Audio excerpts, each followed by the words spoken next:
Hello भाई, नमस्ते, प्रणाम। धर्मेंद्र दीवाना एंटरटेनमेंट आप लोग का स्वागत है। भोजपुरी का सबसे पहले खबर पाने के लिए धर्मेंद्र दीवाना एंटरटेनमेंट को सब्सक्राइब और शेयर करें।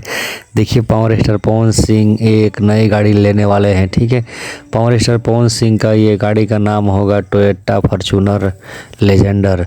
जो गाड़ी बहुत हेवी और बहुत महंगा गाड़ी है। वीडियो में आप लोग बन रही है, हम इसको कीमत के बारे में बता रहे हैं कितना गाड़ी पड़ेगा ये। ठीक है, देखिए ये गाड़ी जो टोयोटा जो फॉर्च्यूनर लेजेंडर है वो गाड़ी का दाम है 50 से लेकर 60 लाख रुपया। ठीक है, तो आप लोग वीडियो को लाइक और शेयर कीजिए, हम वीडियो में बने रहिए। हम और भी खबर बता रहे हैं कि पावर स्टार पवन सिंह जल्द ही 1-2 दिन के अंदर में ये गाड़ी पावर स्टार पवन सिंह ले सकते हैं। पावर स्टार पवन सिंह को गाड़ी पसंद आ गया है, इसकी वजह से पावर स्टार पवन सिंह का जो पसंद आ जाता है वो पवन सिंह खरीद लेते हैं। ठीक है, तो पवन सिंह गाड़ी का बहुत ज़्यादा शौकीन है। ये गाड़ी पावर स्टार पवन सिंह का बहुत जल्द देखने को मिलेगा। तब तक के लिए चैनल को सब्सक्राइब और शेयर कीजिए। जय हो पावर स्टार।